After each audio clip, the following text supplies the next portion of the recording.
All right. I'm not sure what that meant. All right.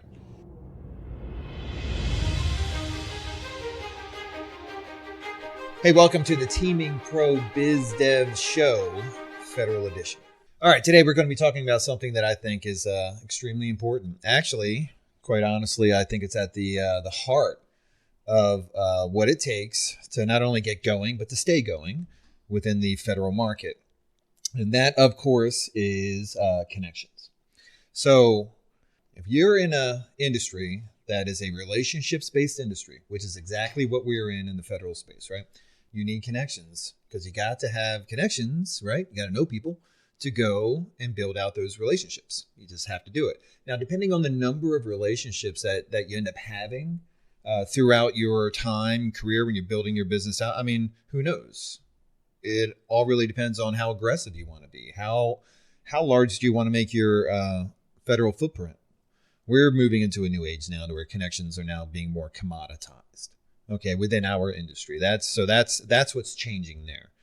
That's what's good because it kind of solves one of the biggest problems. Because if you think about how important connections are, they are a huge part of the barrier to entry into our industry. Since we are in a relationships-based market, connections you have to have them. Come on, it's just the way it goes. And so if you're new and you're coming into a market that has about any time basically there's about 700,000 companies actively competing in the federal space, right? So that's a lot of companies selling a lot of things, including services, product. I mean, there's a lot, and the government's a big customer, so it's great, right? But every single one of those deals that gets closed, there's a handshake behind it. It's something that should be taken incredibly seriously. And any serious player in this market thinks the exact same way. We all think the exact same way. Or like, look who the customer is. I mean, it's the government. Who's the government? Really, essentially, it's us. We're paying for this stuff, right?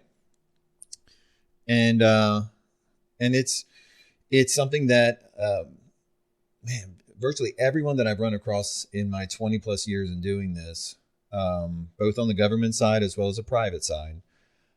Everyone that's a serious player, I'm like, man, it just really is so cool because they take it so seriously, and it's a serious thing to take seriously, and it's respectable.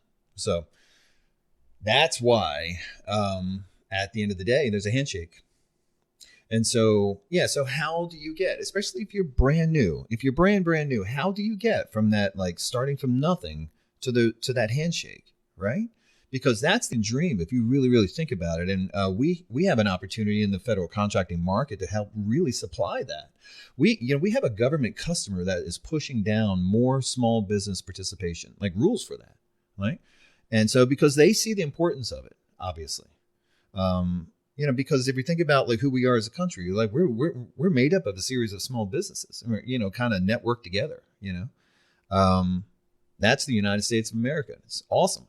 So, hey, and now here we have the federal market that these small businesses can come and provide their, sell their wares. What are you selling? You got good services, right? You got good product, you got good prices, got better prices. We want more of this. This is how I've been seeing this for quite a while. I mean, I think with more small business participation, which the government is pushing down, which, by the way, goes down right to the prime contractors. The majority of the prime contracts, the large dollar values, right, are going through these primes.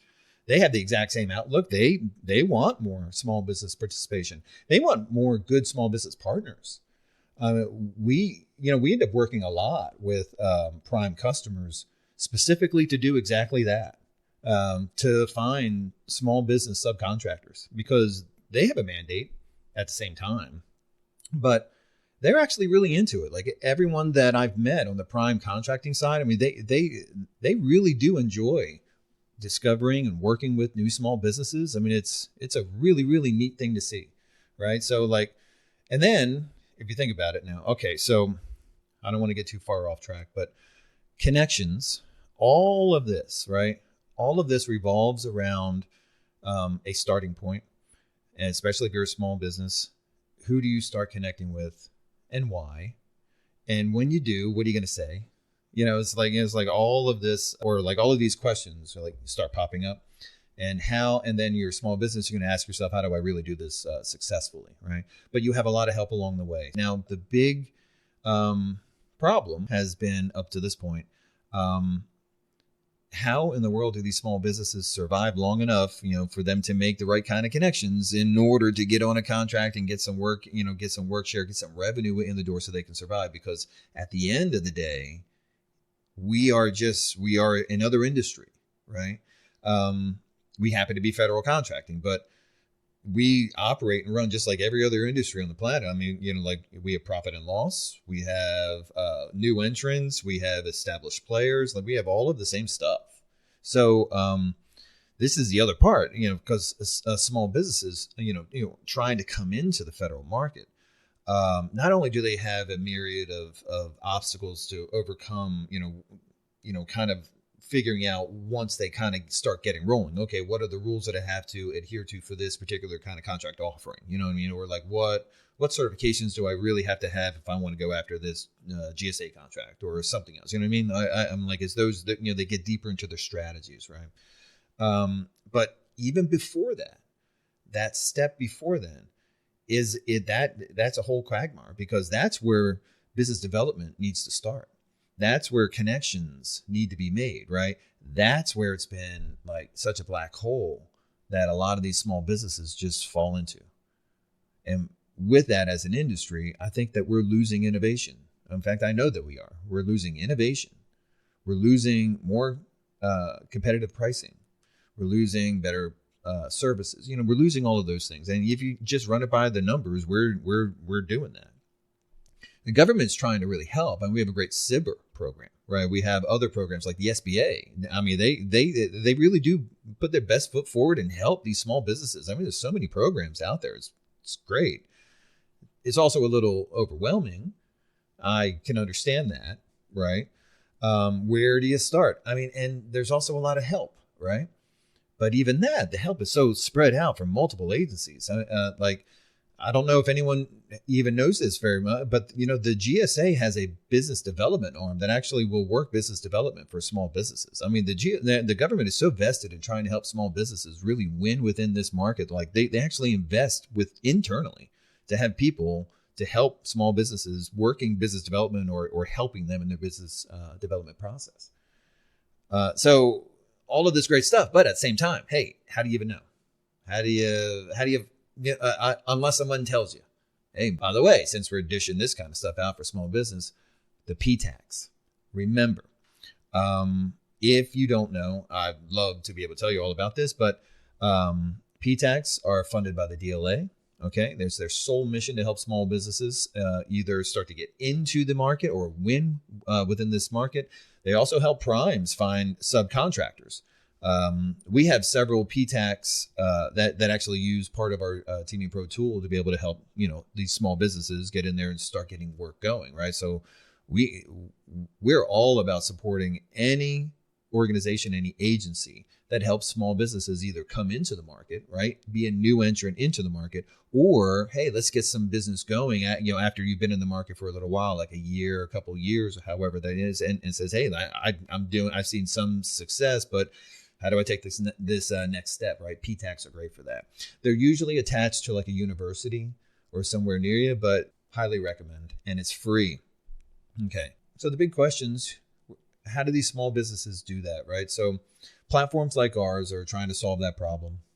Yeah, which it's really, really kind of interesting, you see, because with this connections issue kind of out of the way, because we did that, and I'm sure that other companies will try to do the same thing, but of course we are the best. But beyond that, with the connection problem being solved, now that you don't have to expend, how long would it have taken you to get like one or two or three kind of good connections and maybe some work share can come out of it? Like how long would that normally take shaking everyone's hand in the world, right? Now that you can go online and do that, just for the sheer nature of doing that kind of stuff, whether it's through us or like whatever. But if you're able to go online and find these other companies faster with less investment, no risk, and you have more choices, odds are that you're going to get the ball rolling much faster. It's just the way tech works. And so that's the age that we're in now with the federal space. And this is the other thing that I find just like so incredibly interesting, right? Is that like we do have new tech coming into our market that is just changing the way that business is ultimately going to be done, right? But it is it's accelerating the process to where the things that used to take forever, that really used to even actually be like small business killers, like the no connections and the not as much or like not easy to know what kind of direction we want to go into, strategy, things of that nature. Now there are platforms like ours that are guiding small businesses just straight through that stuff. And small businesses, once you kind of get over the hurdle, then awesome. Then you can start to drop into your niche if you want, or you can execute all sorts of strategies. As a matter of fact, I was talking to a gentleman that's with the Navy today, with one of the small business programs, and like he was talking about how some small businesses are coming in and winning a contract or two. They're good contracts, small business contracts, and then they just go sell to a large prime because the prime wants the contract, and then they end up selling their company. So these entrepreneurs, right, are coming in, figuring this out, and they are essentially flipping companies, and it's great. Why not, right? Prime gets value, subcontractor gets value. Hopefully, all the employees are on contract, but hopefully they work that out and do right things. But I think that it's just an awesome, really good example of the versatility that we have within our market here. And then, but ultimately, the biggest thing, it just all comes back down to the one thing: connections. And so it's kind of funny how such a simple thing can have put a crippling on such an industry for so long.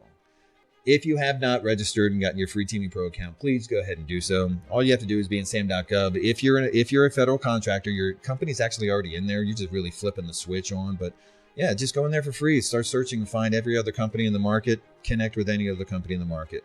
That's the biggest obstacle to entry for small businesses. We strive to solve that problem. We have it out there, and it's right. So you get more business development going faster. And it's all out there for anyone with a sam.gov account. And hey, if you know anyone that's interested in small business, especially in the federal space, share this video. We do have a series of other videos coming up, so we're going to try to put them all together. We're adding value for you. If you do have questions or comments, please leave them down below. We will take your questions, and maybe we can even answer them in a podcast video or two. Okay? Hey, thank you very much. See you on the next one.